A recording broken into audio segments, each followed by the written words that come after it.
La guerre commerciale, du moins avec le Canada et le Mexique, est terminée. Ou plutôt, elle est en pause, mais à moins qu'un des partis ne se retire, c'est réglé.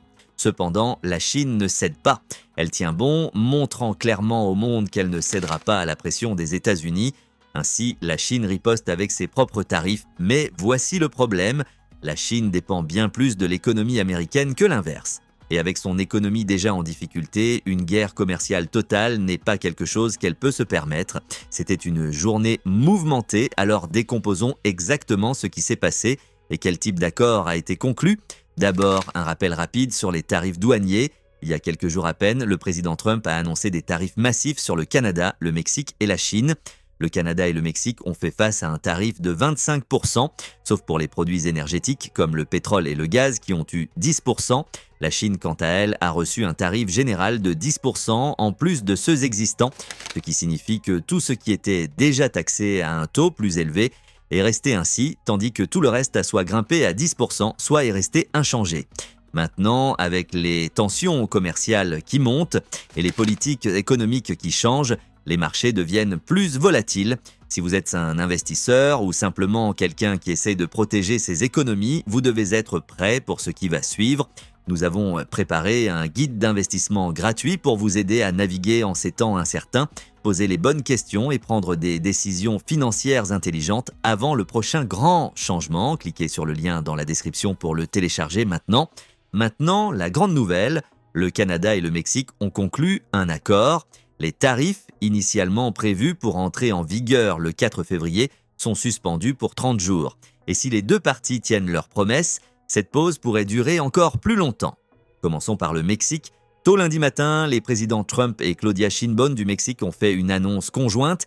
Les points clés, le Mexique déploiera immédiatement 10 000 soldats de la garde nationale à sa frontière nord pour lutter contre le trafic de drogue, en particulier le fentanyl. En retour, les États-Unis travailleront à empêcher les armes puissantes de circuler vers le Mexique. Les négociations sur la sécurité et le commerce doivent commencer immédiatement. Et bien sûr, les tarifs sont suspendus pour l'instant. Trump avait précédemment insisté sur le fait qu'il n'y avait rien que le Mexique, le Canada ou la Chine puissent faire pour arrêter les tarifs.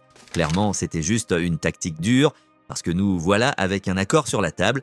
Et d'après ce que nous pouvons voir, les tarifs n'étaient pas seulement une question de commerce, ils étaient aussi un outil pour pousser le Mexique sur l'immigration illégale et le fentanyl. Donc, tant que le Mexique respecte ses engagements, il est probable que les tarifs resteront en suspens, même au-delà de 30 jours. Plus tard lundi, Trump a tenu une conférence de presse pour aborder l'accord.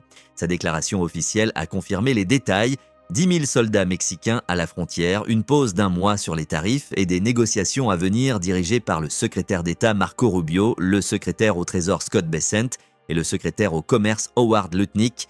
Trump lui-même prévoit de participer aux discussions visant un accord à long terme. Pour l'instant, la situation reste fluide, mais une chose est claire, le Canada et le Mexique sont hors de danger pour l'instant. La Chine, en revanche, est toujours dans la bataille. Maintenant, nous attendons de voir comment les négociations se déroulent et ce qui se passe à la frontière après la période de 30 jours. La réaction à cet accord est divisée, surtout aux États-Unis. Certains disent que Trump a gagné, d'autres insistent sur le fait qu'il a perdu. La division est claire, si vous êtes à gauche, vous appelez cela une perte. Si vous êtes à droite, vous appelez cela une victoire. Mais malgré le même ensemble de faits, les deux côtés les utilisent pour alimenter leurs arguments. Mais voici le point clé, la Chine est la seule qui n'a pas encore commencé à négocier. Les nouveaux tarifs sont en place, mais aucune discussion n'a commencé. Nous y reviendrons dans un instant. Les États-Unis étaient profondément engagés dans des négociations commerciales et de sécurité avec le Mexique et le Canada, et Trump a clairement indiqué qu'aucun pays n'obtenait un laissez-passer facile. D'abord est venu le Mexique, où un accord a été conclu après des discussions intenses.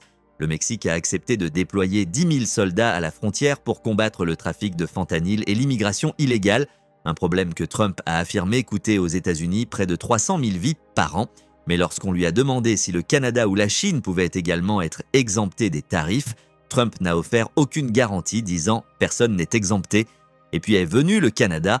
Trump a eu un appel avec le Premier ministre Trudeau décrivant le Canada comme dur et soulignant les frustrations concernant les restrictions commerciales. en particulier la façon dont les banques américaines n'étaient pas autorisées à faire des affaires là-bas. Cependant, les deux dirigeants ont réussi à conclure un accord lors d'un appel de suivi. En effet, Trudeau a ensuite annoncé un plan de sécurité frontalière de 1,3 milliard de dollars, renforçant l'engagement du Canada à lutter contre le fentanyl et le crime organisé. Le plan comprenait près de 10 000 nouveaux personnels, une surveillance renforcée avec des hélicoptères et de la technologie, et la nomination d'un tsar du fentanyl. De plus, le Canada listerait les cartels comme des terroristes, tout comme les États-Unis, et lancerait une force opérationnelle conjointe Canada-États-Unis pour lutter contre le blanchiment d'argent et le trafic de drogue. Ainsi, dans le cadre de l'accord, les tarifs ont été suspendus pour 30 jours, donnant aux deux nations le temps de finaliser l'accord. Pendant ce temps, la Chine ne reculait pas, ripostant avec des tarifs de représailles, préparant le terrain pour une autre bataille dans la guerre commerciale en cours de Trump. Alors, cela signifie-t-il que les tarifs du Canada sont également en suspens? C'est la grande question. Comme nous en avons discuté il y a quelques jours à peine, le Canada avait imposé des tarifs de 165 milliards de dollars sur les produits américains. Espérons que ceux-ci sont également suspendus. Passons maintenant à la réponse du président Trump. Son tweet a fait écho à des points similaires, mais voici ce qui ressort. Le Canada s'est engagé à sécuriser notre frontière nord et à enfin s'attaquer à la crise mortelle du fentanyl qui a tué des milliers d'Américains. Ma priorité est de protéger les vies américaines. Je suis satisfait de cette première étape. Les tarifs annoncés samedi seront suspendus pour 30 jours pendant que nous travaillons vers un accord économique équitable. Trump a surpris en signant un tarif de 25% contre le Canada, justifié par l'affirmation que 60 à 70% des personnes sur la liste de surveillance des terroristes traversaient depuis ce pays. Mais la vraie bataille est avec la Chine qui refuse de négocier et accuse les États-Unis de saper le libre-échange, tout en interdisant les entreprises étrangères et en copiant Tesla, Apple et ChatGPT.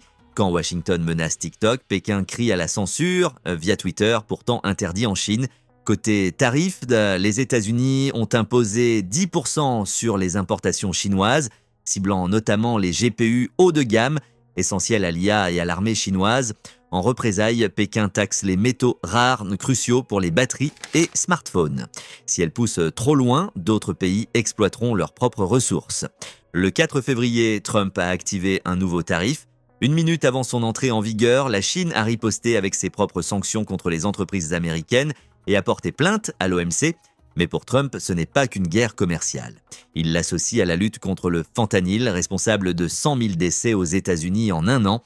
Avant 2019, la Chine envoyait directement cette drogue outre-Atlantique. Sous pression, elle l'a classée comme substance contrôlée, mais ses entreprises ont pivoté en exportant les précurseurs chimiques vers le Mexique, où les cartels produisent et distribuent.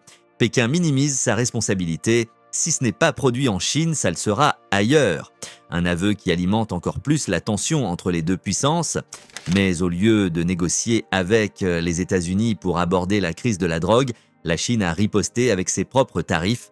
Voici ce qu'ils ont fait. La Chine a imposé de nouvelles taxes sur les exportations américaines, ciblant des industries clés. Ils ont imposé un tarif de 15% sur le charbon et les produits GNL, plus un tarif de 10% sur le pétrole brut, les machines agricoles et les voitures à grande cylindrée. Ils ont également restreint les exportations de matériaux liés au tungstène et ont mis sur liste noire le groupe PVH, la société mère de Calvin Klein et Tommy Hilfiger, en les ajoutant à leur liste d'entités peu fiables. Pourquoi? Qui sait? Mais c'est une victoire pour les États-Unis. Maintenant, c'est clairement une guerre commerciale.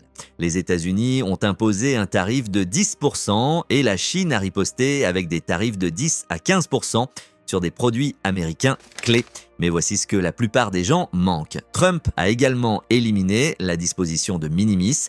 Cette échappatoire permettait à des entreprises comme Temu et Shein d'éviter des milliards en tarifs. Tout ce qui était en dessous de 800 $ pouvait être importé sans contrôle.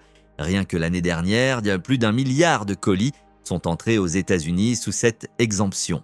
Mais voici comment ils ont contourné le système. Temu et Shein expédiaient d'énormes conteneurs au Canada ou au Mexique, les décomposaient en plus petits colis de moins de 800 $, puis les envoyaient aux clients américains, évitant complètement les tarifs. Mais maintenant, c'est fini. Trump a fermé cela. Pas d'exemption, pas de porte dérobée, plus de passage en douce des tarifs. Les entreprises chinoises comme Temu et Shein vont ressentir la pression. Cette guerre commerciale n'est pas seulement entre les gouvernements, elle va frapper durement les consommateurs et les investisseurs. Avec les tarifs qui augmentent et l'incertitude économique qui grandit, vos économies et vos investissements pourraient être sérieusement en danger. La question est, êtes-vous prêt ? Si vous voulez protéger votre argent et prendre des décisions financières éclairées, téléchargez notre guide d'investissement gratuit. Il vous aidera à évaluer votre situation, poser les bonnes questions et prendre les bonnes mesures avant que le marché ne change encore plus. Cliquez sur le lien dans la description ou appuyez sur la carte sur votre écran maintenant. Merci d'avoir regardé cette vidéo et je vous dis à demain